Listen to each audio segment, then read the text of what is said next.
Anda menyaksikan Breaking News TV One bersama saya Windy Wellingtonia. Pemirsa, beberapa saat yang lalu Partai Nasdem telah usai menggelar rapat tertutup di kantor DPP Partai Nasdem. Dan untuk mengetahui apa isi dari rapat tersebut, kami akan mengajak Anda langsung untuk menyapa reporter TV One. Sudah ada Zinedine Duhan di sana. Silakan. Ya, selamat malam Windy dan juga pemirsa. Beberapa saat yang lalu Partai Demokrat ini membagikan surat pemberitahuan di mana di dalamnya menyebutkan bahwa Partai Nasdem khususnya pimpinannya yaitu Surya Paloh telah menentukan bahwa Muhaimin Iskandar atau Caimin dari PKB ini akan mendampingi Anies Baswedan sebagai cawapres pada pemilu 2024 nanti. Dan pada surat tersebut juga tertulis atau menyebutkan bahwa keputusan ini diambil sepihak oleh Nasdem tanpa terlebih dahulu berdiskusi bersama partai-partai yang berada dalam satu koalisi yang sama, yaitu Partai Demokrat dan juga PKS. Lalu pada malam hari ini memang ini pimpinan dari para partai Nasdem mengadakan rapat tertutup di Nasdem Tower untuk membahas beberapa hal, salah satunya juga mengenai surat yang ditulis oleh Demokrat ini. Dan kami tadi sempat berbincang juga bersama pimpinan Partai Nasdem yaitu Surya Paloh yang juga menjawab mengenai isu ini. Berikut kutipan atau kata-kata yang disampaikan oleh Surya Paloh. Berjalan cukup cepat. Kita lihat perkembangan besok barangkali. Pak Surya, ini kan akan dilakukan hari Sabtu di Surabaya, Pak. Apakah Pak deklarasinya, Pak? Ada saya dengar seperti itu, tapi belum terkonfirmasikan secara pasti bagi saya. Jadi barangkali baru mungkin sebuah ide gagasan dari kawan-kawan. Kemungkinan ya. Pak Surya, kita lihat perkembangan. Pak Surya lihat sosok Caimin sendiri gimana? Ya, Caimin kan bukan orang lama, masih puluhan tahun yang lalu saya anggap adik saya. Caimin juga pernah di sini, di kantor ini. Pak Surya, ini Jadi jangan salah, dia lah punya latar belakang yang sama, komunitas pers ya. Pak Surya, Sama dengan Bambang Susatyo ya, kalian ingat itu, atau Gus Ipul. Pak Surya, ini kan responnya Demokrat nih cukup keras ya, mengatakan pengkhianat. Nah, misalnya Demokrat memilih untuk keluar dari koalisi perubahan, tanggapannya bagaimana? Saya hormati. Apalagi yang saya harus katakan.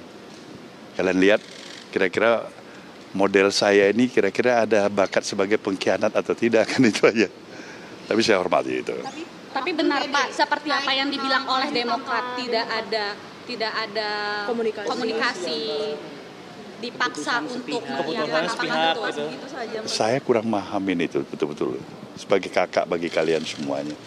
Kalian lihat suasana saya, kalian ada, saya menghindar dari kalian atau tidak? Ya udah, secara psikologis saja. Apalagi pada kawan-kawan koalisi. Ya mungkin. Tetapi masalahnya, mudah-mudahan kita nggak tahu apakah ini keputusan resmi, apakah ini keputusan barangkali pribadi, terwakilin, kita belum tahu. Tapi apapun itu, keputusan itu saya hormati. Ya. Pak, dalam beberapa hari ke depan ini ada rencana untuk bertemu Demokrat Pak untuk membahas hal ini? Kalau saya nggak ada. Tidak bisa menjalin komunikasi lagi Pak dengan Demokrat atas tudingan? Komunikasi tetap harus bisa. Kalaupun nggak di dunia, di akhirat.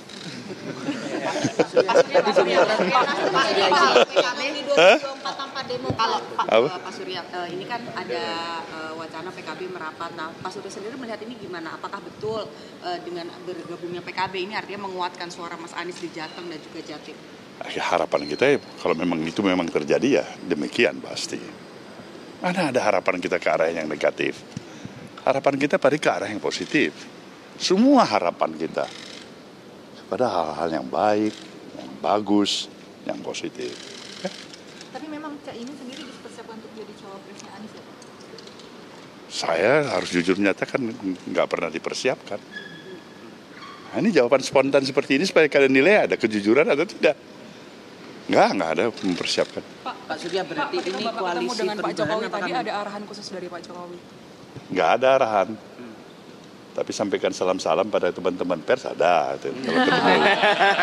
Pak Surya, ini berarti apakah koalisi perubahan ini nantinya ke depannya akan bubar dan Pak Surya memilih untuk Nasdem dengan PKB saja cukup? Nah, insya Allah apa yang terbaik lah ya. Nah, kenapa kita harus paksakan bubar kalau memang dia bisa bertahan baik, bagus, berkembang. Syukur-syukur apa yang direncanakan bisa tercapai. Nah, ini kan satu ridho yang bagus. Nah, kita nggak tahu itu. PKB juga di dalam koalisi pemerintahan, apakah masih tetap menginginkan perubahan atau? Perubahan itu apa? Ada di mana saja, kapan saja, oleh siapa saja. Esensinya perubahan. Bagaimana kita katakan mendekatomikan seakan-akan hak perubahan adalah hak mereka yang di luar pemerintahan. Udah cilaka cara berpikir kita seperti ini. Perubahan itu harus dijalankan, suka atau tidak suka, bagi siapa saja. Yang suka dia akan melakukan perubahan itu dengan kesadaran. Yang tidak suka dia sudah tidak peduli. Apa terjadi perubahan tanpa dia pahami. Perubahan itu terjadi juga secara automatically. Nah itu. Ya proses pendidikan politik esensinya harus tetap berjalan di negeri ini.